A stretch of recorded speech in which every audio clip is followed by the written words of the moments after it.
Le combat, maintenant, il est plus sur le ring. Le combat, il est plus dur en dehors du ring que sur le ring.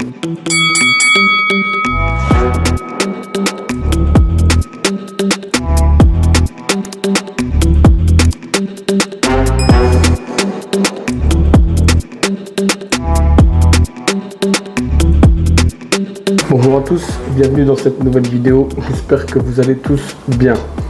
On se retrouve aujourd'hui pour une nouvelle vidéo où on va parler encore une fois et pour conclure sur le sujet de Tony Yoka et plus principalement de l'état de la boxe en France après la défaite de Tony Yoka contre Bakole.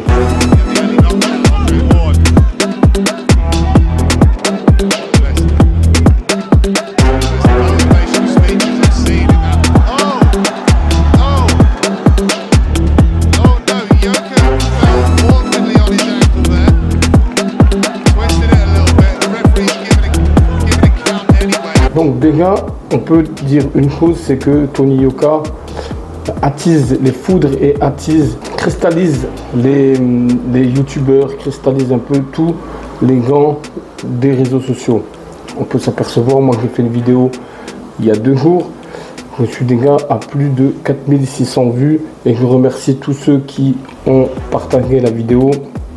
En tout cas, moi j'ai été honnête et j'ai été sincère dans cette vidéo. Officiel pour Monsieur Ali Touche, 96-92. Pour Monsieur Sacrali, 95-93. Pour Monsieur Chagnou, 94-94. Et donc, déclaré vainqueur de ce combat sur décision partagée.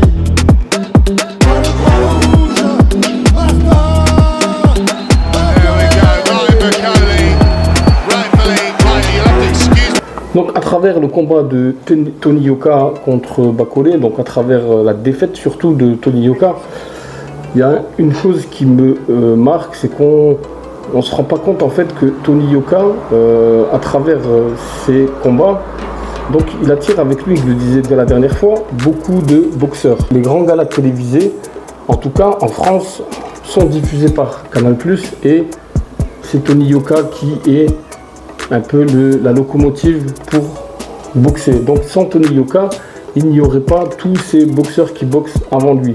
Donc déjà là, le fait de le critiquer et de parler mal sur Tony Yoka, c'est pas bien parce que ça on tire aussi une balle dans le pied des autres boxeurs qui boxent avant lui. Là, il y a eu Sofiane Oumiya, il y a eu son frère Victor Yoka et il y a eu comment il s'appelle lui, Chris Essabé, qui sont de très bons boxeurs, mais on va dire que le niveau en face n'était pas ce que l'on attendait. En tout cas, moi j'étais déçu de la fight card, je le redis, je l'avais dit dans la dernière vidéo. Et voilà, donc le combat, Tony Yoka, je disais, quand il boxe, il attire, du moins, dans son sillage, il fait boxer d'autres boxeurs. Alors maintenant qu'il a perdu, il reste encore 3 combats avec le contrat de Canal+. Je vois mal Canal+, rompre le contrat, donc je pense qu'il boxera. Après, il va se remettre en question. Comme on disait, il va peut-être changer d'entraîneur. Il faudrait qu'il prenne un petit peu de poids parce qu'il paraissait poids moyen face à Bakole la dernière fois. Donc il faut qu'il prenne un peu de poids. Il était à 109 kg, je crois, lors de la pesée. Bakole, il était à 125. Donc vous voyez un peu la masse que c'était. Et comme je disais, il lui mettait des coups, il les sentait, je suis sûr qu'il les sentait même pas. Donc il faut qu'il travaille un peu la puissance, il faut qu'il prenne un petit peu de poids. Je pense qu'avec un petit peu de repos, il va revenir et il va changer un peu tout ça. Et surtout, encore une fois, je disais, la France ne mérite pas un boxeur comme Tony Yoka, je le disais la dernière fois. Et je le pense sincèrement parce que je pense que maintenant il devrait se concentrer déjà sur lui parce qu'il a donné quand même beaucoup à la boxe française. Il devrait se concentrer plus sur lui, être un peu moins sur les médias parce que c'est vrai qu'il a été maladroit par moment. Après, moi je ne suis pas une groupie de Tony Yoka, simplement je relate des faits et j'essaye d'être le plus objectif possible. Et surtout, moi je pense à la boxe, je ne pense pas à mon bonheur personnel. la boxe passe avant tout, parce que on est en train de vivre des gars depuis plusieurs années, et on va vivre des moments difficiles dans la boxe, où nos boxeurs ne boxeront pas. Beaucoup d'entraîneurs se battent afin de faire boxer leurs boxeurs en vain. Ils ne trouvent pas, ils n'arrivent pas à trouver d'adversaires, ils n'arrivent pas à se positionner sur des galas. Après oui, on a des galas de comité, mais les grandes réunions de boxe se font, en France en tout cas, se font de plus en plus rares. Et quand elles se font, sous les guides de Canal+, il y a Tony Yoka, donc il faut dire la vérité, les choses comme elles sont. Lui, il cristallise, lui, il est maladroit. Lui, il a un comportement quelquefois qui peut agacer, mais en tout cas, en tant que boxeur, on ne peut pas le critiquer. En tout cas, moi, je ne le critiquerai pas. Je dirais même plus loin, je dirais même que ce qu'il a fait en tant que boxeur, donc il a été champion olympique et il a été champion du monde amateur. Je peux vous dire que avec ce qu'on vit aujourd'hui, on est plus près d'avoir un champion olympique français. Et il faut dire la vérité, la France n'est plus prête d'avoir un champion olympique français, surtout avec tout ce qui se passe. Parce que la fédération aussi a son rôle à jouer dans tout ce qui se passe. On paye trop de charges, les clubs payent trop de charges. Les boxeurs pros sont de plus en plus ont de plus en plus le bâton dans les roues. On a des boxeurs, je cite, donc je rentre dans le vif du sujet, donc de l'état de la boxe en France, ça sera le titre de la vidéo. Mathieu Boderdic qui se rend, là c'est récent, hein, qui se rend dans la salle tout en sachant pas à quoi ça va servir. Il s'entraîne, il sait même pas ce qu'il va faire. Il est champion EBU, donc il est champion d'Europe en titre, donc il doit remettre son titre en jeu. Il a été médaillé olympique, donc il a été médaillé de bronze, je crois. Et il est également classé numéro 1 WBC. Vous vous rendez compte qu'il ne sait même pas ce qu'il va faire. C'est-à-dire qu'il s'entraîne tout en ne sachant pas s'il va pouvoir boxer. Faire son métier, tout simplement. C'est quand même grave. Après, on a des boxeurs comme Cédric Vitu, qui est à la retraite, mais il devrait reboxer, je pense, qui dit tout simplement qu'il n'est pas que Mathieu Boderdic, parce qu'en fait il répond à la publication, c'est une publication que j'ai vue sur internet, donc il répond à la publication en lui disant qu'il n'était pas le seul boxeur à vivre ça, et surtout ce qu'il dit, et c'est très important, c'est que le combat, maintenant il est plus sur le ring, le combat il est plus dur en dehors du ring que sur le ring. Imaginez-vous un peu l'état des boxeurs et l'état de la boxe en France. Et le fait qu'on craque sur Tony Yoka, le fait parce que je peux vous dire qu'on lui a taillé des shorts bien comme il faut. Après, il a fait des erreurs. Après, il a été maladroit, qu'il allait battre AJ, donc Anthony Joshua et Deontay Wilder. Après, ça fait partie aussi de la boxe. Et je pense, dans la boxe, il faut être, de toute façon, il faut avoir un ego. Parce que si vous pensez que vous allez perdre, donc ne montez pas sur le ring. La boxe, c'est un sport difficile. C'est un sport très difficile. Et si vous pensez que vous allez perdre, autant pas monter sur le ring et faire des choses ailleurs. Donc Tony Yoka, pour lui, il était le meilleur. Et je pense qu'on peut le comprendre. Maintenant, il va se remettre en question, comme je le dis souvent depuis cette vidéo. Il va se remettre en question. C'est un gars qui est très intelligent. Là, maintenant, il va se poser des questions sur son entourage parce que c'est pareil. Quand on gagne, on a l'entourage, il est toujours là, toutes les personnes sont là. Lorsqu'on perd, c'est là qu'on voit ses vrais amis et les vraies valeurs de son entourage. Parce qu'il y en a peut-être beaucoup qui vont le critiquer également.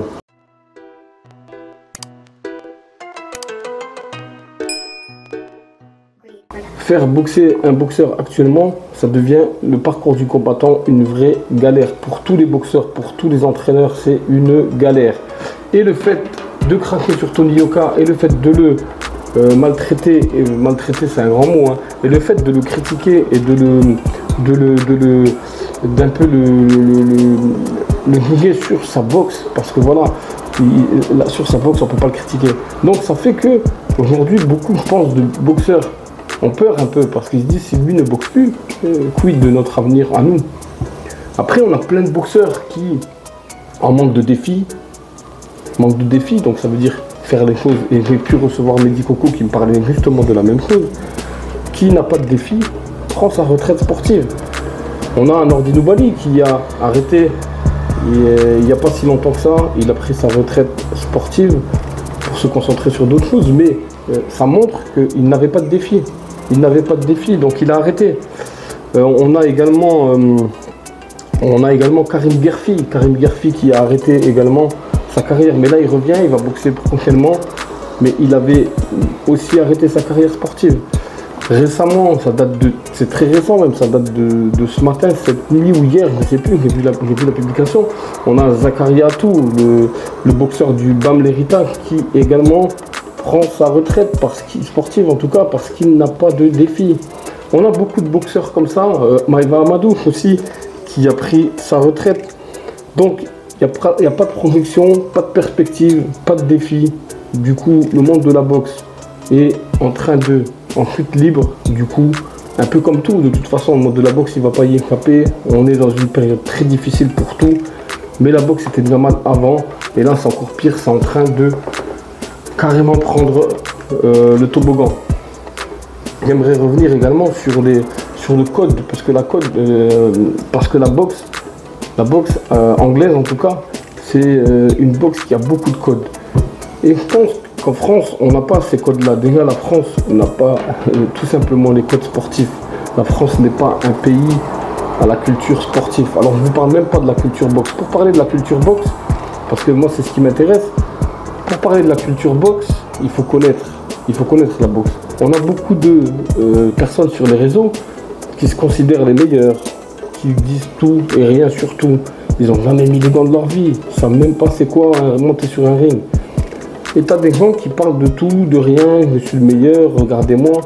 Tout ça pour avoir des vues, des clics, des commentaires. Moi, je me refuse à tout ça. Et moi, je dis ce que je pense, en tout cas avec sagesse et avec ce que je pense et ce que je connais. Mais en tout cas, sur un sujet que je ne gère pas, je ne parlerai pas. Il y a un proverbe qui dit, c'est ce que tu as à dire n'est pas meilleur que le silence, alors tais-toi, c'est mieux. Alors on a des gens qui s'autoproclament les meilleurs connaisseurs de boxe, mais là, après la France n'a même pas de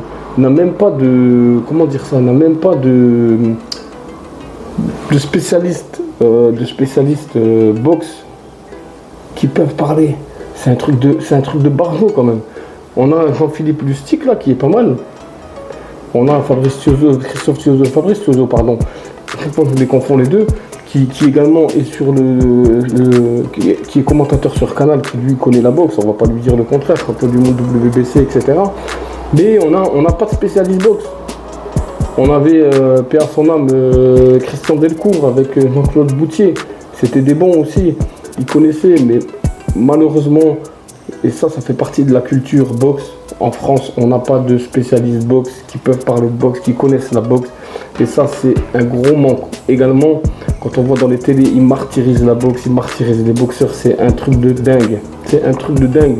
Ils parlent de ce qu'ils ont envie. Tony Yoka, il prend tout l'espace médiatique. Et c'est ça qui a posé le problème en fait. C'est qu'en fait, Tony Yoka, il a pris tout l'espace médiatique et on a oublié tous les autres. Voilà. Et donc, ce problème-là, il a fait qu'on est arrivé à des haines. Mais c'est carrément des haines. Je ne peux même pas dire de la jalousie, parce que c'est de la haine gratuite. Parce que, qu'est-ce qu'il leur a fait Tony Yoka? Il n'a rien fait. Lui, on lui a donné un contrat.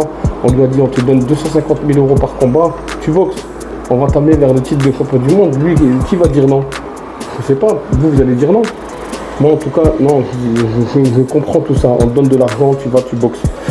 Et du coup, voilà, on n'a pas de culture boxe. En France, on n'a pas de culture sportive. En espérant que là, les présidentielles Macron, il disait qu'il voulait... Déjà qu'il aimait la boxe. On avait Macron, on avait... comment il s'appelle encore lui, Édouard Philippe. Et on avait Emmanuel Valls.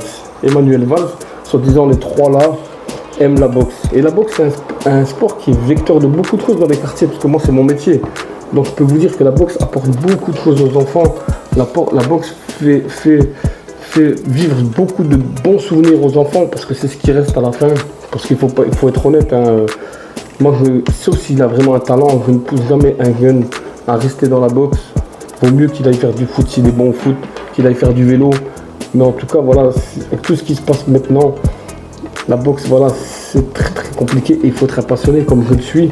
Moi je vis boxe, je dors boxe depuis l'âge de 11 ans. Et je peux vous dire que j'en ai vu des vertes et des pas mûres. Encore aujourd'hui, grâce aux vidéos, grâce à ce que je fais, grâce à mon métier, je peux vous dire que j'en vois des vertes et des pas mûres. Et le monde de la boxe, il est pourri de l'intérieur et il faut tout refaire, tout refaire. Et encore que les personnalités, vous ne les changerez pas. Mais si quelqu'un fait un peu d'effort de son côté, il y a moyen de faire de grandes choses et de belles choses dans la boxe. Je vous dis la vérité. Simplement, il faut avoir envie de le faire et il faut avoir envie de changer.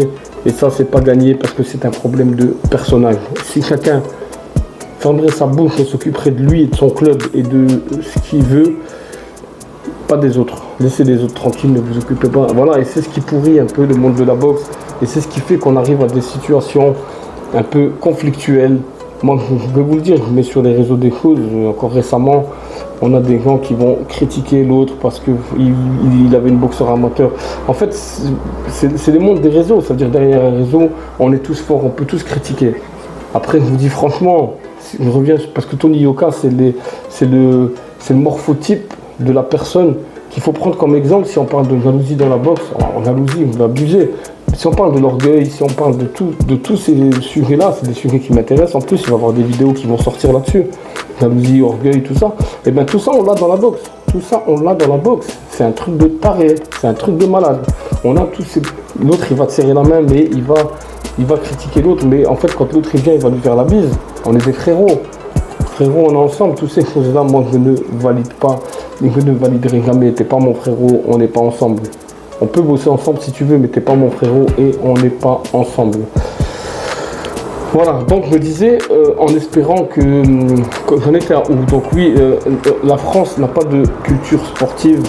Et comme je disais, j'espère que les politiques, Emmanuel Macron a dit qu'il voulait mettre de la, pas de la boxe, hein, il voulait mettre du sport une demi-heure par jour, je crois. C'était ça, ou 3 heures dans la semaine, de sport dans les écoles. Je pense que ça peut être une bonne chose si on prend nos voisins allemands, si on prend dans d'autres pays, le sport a une place importante dans l'éducation des enfants et tout par de là. La culture sportive, on ne l'a pas en France. Je parle de sport. Je parle de sport, je ne parle même pas de boxe. Alors boxe, depuis les années 90, la boxe c'est fini. Et plus on y va, et plus on va, et moins on a cette culture boxe en France. La boxe est devenue un sport de loupard dans les quartiers. C'est devenu un sport de lascar. Je peux vous dire que même nous, en tant que dans la boxe, on se vend en tant que sport de quartier. C'est-à-dire, il y a des gens, ils ne payent pas leur licence. La licence, elle est trop chère, 60 €, 50 €. La licence, elle est trop chère. Vous vous imaginez un peu le truc. Vous allez faire du tennis, vous allez faire de la boxe taille. Je parle de la boxe taille, tiens, c'est notre cousin. La boxe taille, c'est 150 € la licence. Personne ne discute et ils viennent et ils payent. Vous allez dans les galas de boxe taille, c'est 25 € la place. Nous, on les fait à 10 €, il y en a qui pleurent pour rentrer gratuit. Il y en a qui pleurent pour avoir des invitations. Et ce que je vous dis là, c'est véridique. Hein. Donc voilà, on n'a pas cette culture boxe et tout vient de là en fait. Le problème, il vient de là. Et Yoka, Tony Yoka, malheureusement pour lui, il a pris toute la sphère médiatique. Il a pris tout là, après son titre de champion olympique, il a pris toute la sphère médiatique et il a été maladroit. Il a été maladroit, à certains moments, il aurait dû stopper. Après, on ne peut pas lui en vouloir. Moi, j'en veux plus à Canal+, parce que c'est Canal+, en fait, qui a mal géré le cas Yoka, tout simplement. Slowed down a little bit. He wasn't punching that much in the first round. He's punching even less now. There's some more fancy footwork by the Cuban Savant. And a big left hand, oh my lord, out of nowhere. Erislandy Savant has laid out Tony Yoka, and while the lights are on here in the stadium, they are not on for Tony Yoka. He is out. Il cristallise tous les sentiments et les ressentiments de tout ce qui se passe dans la boxe. C'est-à-dire, lui, c'est l'exemple, et je le disais tout à l'heure, c'est l'exemple type qu'il faut prendre lorsque tu veux étudier les comportements qu'il y a dans la boxe. C'est lui qu'il faut prendre en exemple. Parce que lui, le pauvre, il en a pris, je peux vous dire. Et quand il est tombé là au premier round. Bad start from Yoka. He's in some trouble. Gurley walking it down and Yoka's rocked. Yoka is down. Yoka is down early on in the first round. Less than 30 seconds to go. I thought he looked a little unsteady. 20 seconds. bracket, 21 seconds. Il dit, mon pauvre, tous ceux qui vont tomber dessus, c'est un truc de malade, alors que non, il faut qu'on le soutienne, cocorico, quoi, un peu. On a envie d'avoir un champion du monde poids lourd. Même si, je vous avoue la vérité, je le soutenais, mais pour moi, il n'avait pas le niveau d'être, en tout cas pas maintenant. Et là, on l'a vu, c'était criant de vérité. Il n'a pas le niveau pour être champion du monde en poids lourd. Il y a beaucoup, ils sont tous meilleurs que lui devant. La preuve, Bacolé, il était devant lui.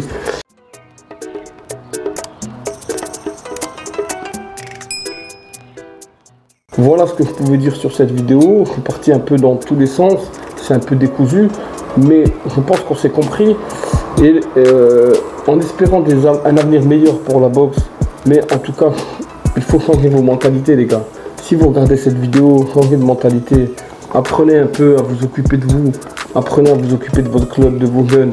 Laissez les autres travailler tranquille. Laissez les autres faire. Ils font mal, c'est leur problème à eux, c'est pas le vôtre. C'est pas le vôtre. C'est-à-dire vous vous concentrez sur vos boxeurs, vous vous concentrez sur votre club. Après, j'ai rencontré des très bons entraîneurs, des très bons pédagogues. Parce qu'un bon boxeur ne fait pas obligatoirement un bon entraîneur. Et vice versa, un bon entraîneur ne fait pas un bon boxeur. On peut le voir avec Eddie Reynoso, avec Freddy Roth, qui sont de très bons entraîneurs. Pourtant, ils n'ont pas boxé. Freddy Roth, il a une belle carrière amateur. Donc voilà, après, je ne suis pas là pour critiquer qui que ce soit, on est tous critiquables, on fait tous des erreurs. Des erreurs, on en fera tous et on en a tous fait. Simplement, il faut réduire le champ des possibles et essayer de changer individuellement. Si on arrive à changer individuellement, on changera la boxe. Mais là, on va droit dans un trou. Et je peux vous le dire, parce que je fais des vidéos, vous voyez, sur cette chaîne YouTube. Et j'ai bloqué les commentaires. Il y en a certains que je vois et je les enlève tout de suite. Ça blâme, ça insulte, ça blâme le boxeur parce qu'il a fait 3 combats, parce que c'est un box éducatif. Mais vous vous rendez compte, un boxeur, il n'a pas le droit d'être critiqué. Il monte sur le ring, celui qui parle derrière, est-ce que tu montes sur un ring, toi? Ce qu'il a fait Tony Yoka, tu le feras pas. Tu le feras pas. Tu l'aurais pas fait. Il a été courageux, il a été vaillant, il a été avec son cœur. Il a tenu jusqu'au bout. Certes, avec ses moyens à lui, qu'il n'avait pas, mais il a été jusqu'au bout. Une chose que toi, tu ne feras pas. Toi qui critiques derrière, là. Champion du monde boxe amateur, tu ne l'es pas et tu ne le seras pas. Alors, champion olympique, il n'y en aura plus. Actuellement, je ne vois pas un boxeur qui va devenir champion olympique. Je n'en vois pas un. Dans la situation où la boxe elle est, il n'y en a pas un qui sera champion olympique. Ça, je peux vous le dire, je peux vous le garantir. Déjà, si la boxe reste aux Jeux Olympiques, ça aussi, c'est aussi une question. Vous voyez, donc on est en train de couler tout doucement. Depuis les années 90, TF1 a mis de côté la boxe. Et pourquoi la boxe a été mise de côté? Parce qu'on n'a pas de combat. On n'a pas de combat. Les combats sont déséquilibrés. On ramène des Roumains, on ramène des Bulgares. Et les combats sont très déséquilibrés et les télés se sont désintéressés à la boxe, tout simplement. Il faut redonner à la boxe ses lettres de noblesse. Déjà, en arrêtant d'écouter et de prendre pour argent comptant tout ce que vous voyez sur les réseaux. Je suis le meilleur, l'autre c'est pas bon, l'autre c'est pas un bon analyse boxe, lui c'est un bon, l'autre est... Non, il y a de la place pour tout le monde et on doit écouter tout le monde. Moi, je peux écouter celui qui a 2 vues comme celui qui en a 3, qui en a 3000, pardon. Voilà, donc il faut de la place pour tout le monde et il faut que tout le monde puisse s'exprimer comme il a envie. Et arrêter de se prendre pour le roi des réseaux sociaux et le roi des connaisseurs de boxe. Il y en a qui font de la boxe, il y en a qui vont dans les galas de boxe depuis 35 ans, ils sont légitimes à critiquer. Non, c'est faux. Il y en a qui, dans le boxe, qui ont des pages de 10K, de 100K d'abonnés. Ils se considèrent les meilleurs. Personne n'est meilleur que personne. Il faut arrêter cet orgueil. Il faut arrêter cet orgueil et il faut s'écouter les uns les autres. Et surtout parler de ce que tu connais.